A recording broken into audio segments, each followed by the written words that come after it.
Welcome to Sethu Chitra kitchen. இந்த சாம்பார் வந்து பழைய காலத்து சாம்பார். இது நீங்கள் ஒரு தடவை செஞ்சு பார்த்தீங்கன்னா உங்களுக்கே வந்து ஞாபகம் வரும், எப்பயோ சாப்பிட்டா மாதிரி. இது வந்து அந்த காலத்தில் ஹோட்டலில் ரொம்ப பிரபலம். இந்த சாம்பார் வந்து இது இட்லி, தோசை, சாதம் எல்லாத்துக்குமே இது வந்து இந்த சாம்பார் பண்ணிடலாம். எல்லாத்துக்குமே ஆப்டாக இருக்கும். நான் ஃபஸ்ட்டு இந்த பருப்பை வந்து நல்லா வாஷ் பண்ணிவிட்டு வெயிலில் நல்லா காய வச்சுட்டேன். இப்படி எடுத்து காட்டுறேன் பாருங்கள். கையில் கொஞ்சம் கூட அந்த டஸ்ட்டோ எதுவுமே இல்லை பாருங்கள். நல்லா வாஷ் பண்ணிவிட்டு நல்லா வெயிலில் காய வச்சு எடுத்துன்னு வந்திருக்கேன். இதுக்கு புளி வந்து ரொம்ப போட்டுறக்கூடாது, கொஞ்சமாக போடணும். இப்போ தக்காளி ஆட் பண்ணுறீங்கன்னா அதுக்கேற்ற மாதிரி புளி ஆட் பண்ணிக்கோங்க.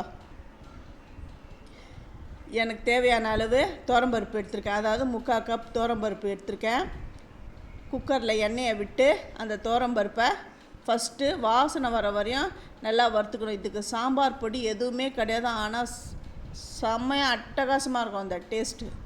நல்லா வாசனை வருது. நான் வந்து ரேஷன் துவரம்பருப்பு எடுத்திருக்கேன். ரேஷன் துவரம்பருப்பில் செம்மையாக வரும். இது நல்லா வாசனை வரையும் வறுத்துட்டு இதுக்கு காரத்துக்கு ஏற்ற மாதிரி காஞ்ச மிளகாவை இதில் சேர்த்துடணும். உங்களுக்கு காரம் எவ்வளவோ அதுக்கேற்ற மாதிரி காஞ்ச மிளகாவை சேர்த்துக்கங்க. இது வறுக்கும் பொழுதே வாசனை அப்படி வருது பாருங்க. காஞ்ச மிளகாய் எனக்கு காரத்துக்கு ஏற்ற மாதிரி சேர்த்துட்டேன். நான் ஒரு 6 மிளகாய்க்கு நான் சேர்த்துட்டேன். இது எல்லாம் நல்லா இந்த மிளகாவும் நல்லா இந்த செவந்து வந்துடுது பாருங்கள். இந்த டைமில் வந்து தண்ணி விட்டுக்கோங்க. அந்த காலத்துலாம் வந்து குக்கர்லாம் கிடையாது. அதேமாரி அதாவது 100 வருஷத்துக்கு முன்னாடிலாம் இந்த மாதிரி கேஸ் ஸ்டவ் அந்த மாதிரிலாம் கிடையாது. அடுப்பில் விறகு அடுப்பில் தான் பண்ணுவாங்க. அதுவும் இல்லாமல் இந்த சட்டியில் தான் வேக போடுவாங்க. ஆஸ் யூஷுவல் வந்து என்ன பண்ணுவோம், சாம்பாருக்கு துவரம்பருப்பு கூட மஞ்சள் பொடி, அப்புறமா பெருங்காயத்தூள், தக்காளி 1 சேர்த்துருக்கேன். இதெல்லாம் சேர்த்து இது வந்து ஒரு 3 விசில் விடுற அளவுக்கு நான் இதை வச்சிடுறேன். இப்போ குக்கரை ஓப்பன் பண்ணுறேன். நல்லா வெந்துடுது.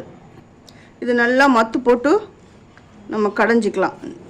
இந்த மிளகாலாம் நல்லா மேஷ் ஆகணும். மத்து போட்டு கடைஞ்சிக்கலாம். இந்த மேஷர் வச்சு கடைஞ்சிக்கிறேன். நான் தக்காளி போட்டதுனால புளியை வந்து கம்மியாக தான் விடணும், இல்லைன்னா ரொம்ப புளிப்பாக எடுத்துரும்.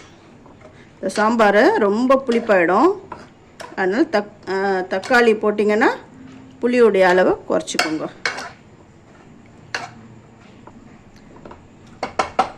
கொஞ்சம் மேஷ் பண்ணிட்டேன். கொஞ்சம் தண்ணி விட்டு இதை எடுத்துடுறேன். புளி நீர் வந்து கொஞ்சமாக விட்டுக்கணும். இப்போ உப்பு வந்து தேவையான அளவுக்கு விடணும். நல்லா இது கலந்து கொடுங்க. திக்காக இருந்ததுன்னா கொஞ்சம் தண்ணி கூட நம்ம சேர்த்துக்கலாம். இப்போ இதை வந்து தாளிக்கணும். அடுப்பு ஆன் பண்ணிட்டேன். கடாய் வச்சுருக்கேன். சட்டியில் எண்ணெய் விட்டுருக்கேன். கடுகு, வெந்தயம், சீரகம், 2 வரமிளகாவை உடச்சி இதில் சேர்த்துடுறேன். எல்லாம் பொரிஞ்சு வந்துடுது.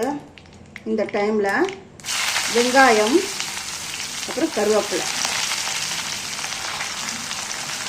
இது கொஞ்சம் வதங்கணும். இந்த வெங்காயம் வந்து கொஞ்சம் கண்ணாடி பதம் வர வரையும் வதங்கட்டும். இன்னும் வந்து நம்ம பெரிய வெங்காயம் போடுறத விட சின்ன வெங்காயம் போட்டிங்கன்னா சூப்பராக இருக்கும். அதுவும் இல்லாமல் தாளிக்கிறதுக்கு வந்து நல்லெண்ணெய் விடணும், அவ்வளோ நல்லாயிருக்கும். இப்போ வந்து அந்த வெங்காயம் வதங்கிடுது. இந்த நேரத்தில் கலந்து வச்சுருக்கிற அந்த சாம்பாரை இதில் விடணும். இது வந்து இதை நீங்கள் செஞ்சு பாருங்கள், ரொம்ப அட்டகாசமாக இருக்கும். இது அந்த காலத்துலலாம் இப்படி தான் பண்ணுவாங்க சாம்பார். இது நல்லா கொதி வரட்டும். இது வந்து சாதம், இட்லி, தோசைக்கெல்லாம் ரொம்ப அட்டகாசமாக இருக்கும் இது. இப்போ வந்து உப்பு சரியாக இருக்கான்னு திட்டம் பார்த்துக்கோங்க. பார்த்துட்டு வேணும்னா கொஞ்சம் போட்டுக்கோங்க. சாம்பார் இப்போ நல்லா கொதிக்கும் பொழுது இதுக்கு மேலே கொத்தமல்லி தூவிடணும். ஃபஸ்ட்டு என்னுடைய வீடியோவை பார்க்குறவங்க சப்ஸ்கிரைப் பண்ணலைன்னா சப்ஸ்கிரைப் பண்ணுங்கள். ஆல் அண்ட் ஆப்ஷனை தொடுங்க. அப்போ தான் நான் போடுற ஒரு வீடியோவுடைய நோட்டிஃபிகேஷனும் உங்களுக்கு காட்டும், உங்களுக்கும் ஹெல்ப்ஃபுல்லாக இருக்கும். இது நல்லா கொதிக்குது. கொத்தமல்லி தூவிட்டேன். கடைசியில் வெல்லம் சேர்க்கணும் அப்படின்றவங்க ஒரு சின்ன கட்டி வெல்லம் கூட சேர்க்கலாம். ஏன்னா அது டேஸ்ட்டை பேலன்ஸ் பண்ணிடும். இந்த சாம்பாருக்கு நெய் விட்டு அப்பளம் தொட்டுக்க எதுவும் தேவையில்ல, அப்பளம் இருந்தாலுமே போதும். இந்த சுட சுட சாம்பார், சுட சுட சாதம், சாம்பார், இதுக்கு இந்த அப்பளத்தை வச்சு சாப்பிடுங்களேன், சான்ஸே இல்லை. சொல்கிறதோட செஞ்சு பாருங்க. அட்டகாசமான ரொம்ப டேஸ்டான சாம்பார் ரெடி ஆகிடுது. தேங்க்யூ.